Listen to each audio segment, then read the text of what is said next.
What's going on, guys? Your boy Random Guy Kev here, and this is the Airsoft Report, your bi-weekly discussion on things happening in the airsoft community relating to events, sales, product news, drama, YouTube, and all that random goodness that is airsoft. The Airsoft Report is sponsored by High Power Airsoft, the best BB that's truly enhanced bio. And don't forget to check out airsoftgi.com and use the code RGK for 10% off your order. If you like the information being provided, don't forget to like, comment, and subscribe. Information in this video will be available on Spotify, YouTube Music, and Apple Podcasts. If you're listening to the audio version of this and want to watch it, you can search Random Guy Kev on YouTube. Timestamps are provided below, so if you wish to skip ahead, please do so. Don't forget to like, subscribe, and comment. What's the deal? Airsoft GI still has their Double Trouble mystery box and their new player mystery box available. Head over to airsoftgi.com for more information. What's happening in the industry? eShooter just announced their collaboration with EMG with the new QDC suppressor with flash hider. Visit eShooter.com or evic.com for this product. Upcoming events and competitions. Events and competitions are subject to change, so check with your event producer for more information. April 24th through the 26th, state events, Battlefield Tazewell in Virginia. April 24th through the 26th, Stag Ops, Stag Hunt 2026 in Massachusetts. April 25th, Mere Tactical Operation Stronghold 2 in Florida. May 1st through the 3rd, Third Coast Airsoft Ops Stonebreaker in South Carolina. May 1st through the 3rd, Milsom West, their year-old line in Washington. May 1st through the 3rd, M-Saddle Op Adler in Massachusetts. May 2nd, Airsoft GI BB Wars Coastal Front 2 in California. May 2nd and 3rd, Gun Gamers Production Crisis in Penn in New York. And some competitive airsoft events that are happening. Extreme Airsoft April 26th, United Speed Soft Association 1v1 in Rhode Island. Tactical League May 9th, Vietnam in California. SXL Airsoft May 16th, event number 2 in Indiana. Project N1, May 17th, IDMS in California. So, this being the 100th episode, thank you guys for being here for me. I appreciate you guys watching this, and let's keep it going. Let's get the next 100 going. But our question: if you had to pick a milestone in airsoft history or lore that defined the hobby as we know it today, what would it be? So, we're gonna start off with a couple things. Some things I know, some things I'm like, oh, okay, I didn't know that. Cool stuff. The rise of ETUs. I feel like I want to say that started maybe 8 years ago. I could be wrong. ETUs. I feel like everybody now is using an ETU in something. You might find one or two that aren't, that don't have one, but now everybody just has them in everything. The mainstream production of replicas that brought the prices down to affordable levels for the average customer. From what I was told, I bought my first gun was a Crytek, paid like $500 for that, $600, and that was top of the line 9 years ago. Now everything's a lot cheaper, a lot more affordable. Everything's coming with a MOSFET, and they just essentially pre-upgraded out the box for like below 400, 300, maybe even 250. So that's cool. The Vice Milsom documentary that changed airsoft forever. Like that, Milsom West definitely has. I feel like Milsom West cemented their spot in airsoft history by doing something like that with Vice, being featured in newspapers and articles and things like that. That's always cool when airsoft is on the forefront in a good way. Greg Wong.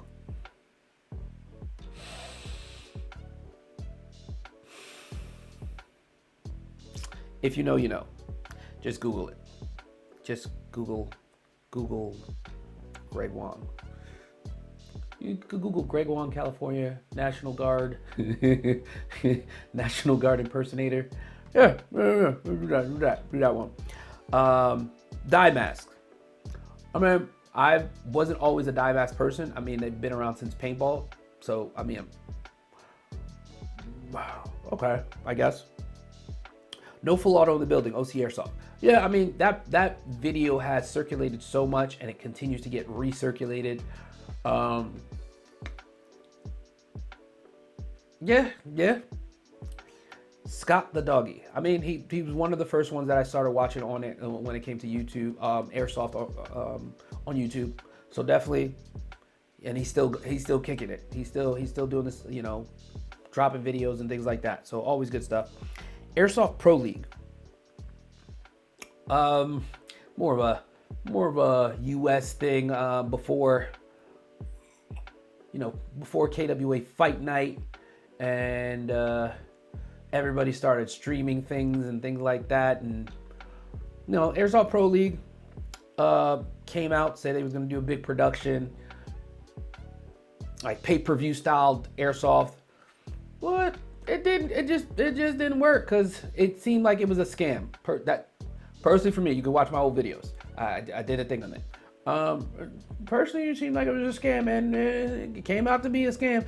I mean, they actually released, what was this? I want to say 2019, 2020. They actually released the videos last year, all the videos in 2025. 5 years later, I feel like it was 6 years later. Yeah. Marui Man appearing outside that warehouse and giving all those gas gun and manual pump air users a kicking, thus birthing the era of the AEGs. I know nothing about this, and this was before my time. So thank you for that, I'm assuming. Polarstar changing the game with HPA. Monk Customs releasing the ESG grips and Neo bodies. I enjoy when people are the trailblazers for a thing, and then it becomes Control C, Control V from there. You can't do anything about it. It is what it is. The elimination of cheap starter airsoft guns at stores like Walmart. Seems like there were more new people all the time, with any random person would pick up a Springer or CO2 Black Ops gun from sporting goods. That could be a good and a bad thing. So I look at it kind of as a bad thing, because you lose a lot of people that were interested and that saw it. Walmart and Target get so much foot traffic, and people walking through those aisles like, oh, BB guns? Okay, I might buy one, use it in the backyard. Then they start to deep dive it, search YouTube. Oh my God, there's fields, there's this, there's that. Now that they're not present, it's like, some of the traffic going towards airsoft shops and fields has declined drastically, which suck. But can we get back in there? Maybe. We'll see. He burned my patch. We all, some of us know that. If you watch enough airsoft videos, because people like to recycle old videos. Echo One beginning the Clone Wars. I know nothing about this, so that's above me. Sorry. Josh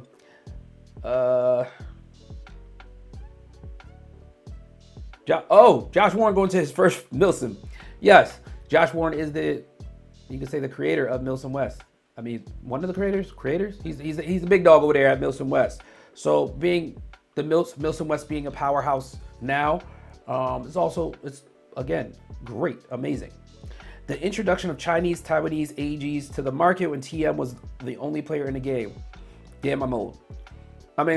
Before my time, my understanding is that, TM still kind of has the market on lock with whatever they bring out. They're the innovators.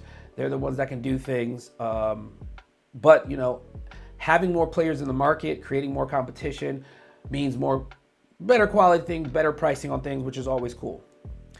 Citadel versus MIA. No idea. No idea. Sorry. Invention of the first speed trigger. Everything shoots too fast. No idea. Sorry. Being able to order from American companies instead of sending money to either Red Wolf or Den Trinity and hoping your shit didn't get yanked by customs. And I'm happy that we have airsoft companies in the US that can procure these things, because I always hear the process of ordering overseas and then customs looking at your stuff and being like, yeah, no, that's a dub. And then it's like, what can you do? Where can you get your money back from? You can't get it back from the shop that you just purchased it from overseas, and you can't really get it back from customs because they deemed it a firearm or something. They didn't do their research. Semi-auto for riflemen. I know at one point, before like airsoft rules were a thing, people used to go full auto a lot. Word on the street. I don't know. That's before me. Hate to say it, but Sandy Hook, Connecticut, what happened there? Listen, mass shootings and stuff like that, it's so detrimental to just the gun industry as a whole, and it makes people question everything that we do, even Nerf, paintball, sports shooting, all that stuff.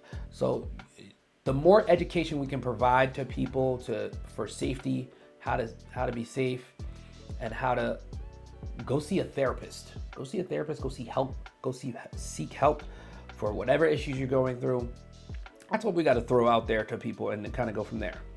BTC Spectre changed traditional limits on AEGs, led way to other ETUs being developed, and started the revolution for AEGs. Now with brushless motors and tech coming in and out of box guns, some of the box options exceed performance of original AEGs. What you have now would have required hours of tuning and wiring back then.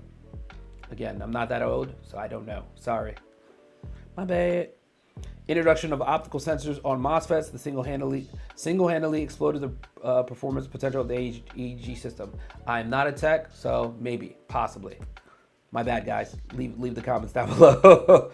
The invention of the DSG, it pretty much kicked the airsoft tech arms race into overdrive. I'd argue most common upgrades that we take for granted today wouldn't exist if it wasn't for DSGs pushing the limit. I feel like a lot of people like DSGs, but then aren't really able to use them. We like responsive things. Do we need things that responsive? Who knows? But thank you, techs. I want to give a shout out to Airsoft techs. Appreciate you guys for learning your craft and doing what you're doing. LA Kappa changing the game. Yeah, everybody's a changer of the games and things. What other airsoft lures out there for you guys that you feel like has cemented us being like, okay, that's airsoft? How about another one? Air Splat. I don't know Air Splat, but I've heard so many stories about the Air Splat days when they, had the Glocks, clone Glocks and all that stuff, and got sued and all that jazz, all that stuff. Yeah, I mean, what other airsoft lore or story do you guys think it needs to be like, we should talk about this once a year type thing? Well, what's out there, guys? Don't forget to leave a comment on your thoughts on this topic. But that's it for this episode. Let me know what you guys want to discuss on the next episode. Leave a comment down below. Don't forget to like, comment, and subscribe, and I'll catch you guys on the next one.